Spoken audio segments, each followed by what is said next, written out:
I'm not saying trust Huawei. I'm not saying trust China. I'm saying that the old measures of trust are no longer good enough. Huawei is China's largest telecommunications manufacturer, and it's looking to build 5G networks in the United States.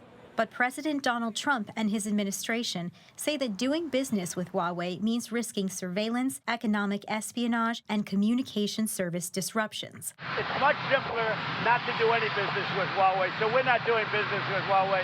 Andy Purdy, who joined Huawei as chief security officer for the U.S. after working in the White House and the Department of Homeland Security, minimized those threats. He told Newsy that the U.S. is harming Americans more than Huawei. As an American, do you think these are legitimate concerns? Surveillance, economic espionage?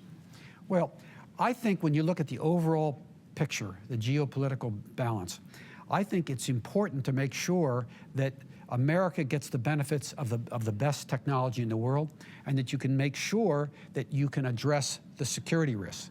So are you saying this as a Huawei representative or as an American? I'm saying this as an American, because fundamentally I was hired to do what I've been able to do, which is to promote a safer cyberspace. Huawei has insisted it isn't connected to or influenced by the Chinese government, even after a 2017 intelligence law gave authorities in China the power to access information from institutions under the guise of national security. How can you guarantee that the Chinese state won't put pressure on Huawei?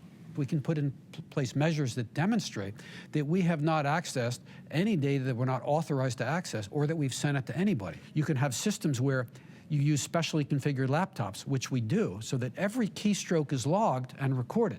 So you can fully reconstruct those sessions, and you have great visibility in the telecom operator, so you can prove that you haven't accessed data that you're not supposed to access. Purdy says there are other measures that protect customers from unauthorized equipment updates and ways to check for security vulnerabilities. But a tech expert recently found a backdoor, a remote debugging and management tool in Huawei video recorders and security cameras. It comes after the UK made a deal with Huawei to build limited parts of its 5G network, a decision that the Trump administration rebuked. We just don't believe that utilizing the assets, the technology of Huawei is consistent with the security or privacy interests of the UK, of the United States. What I'm tired of is people that are unwilling to listen to what I say.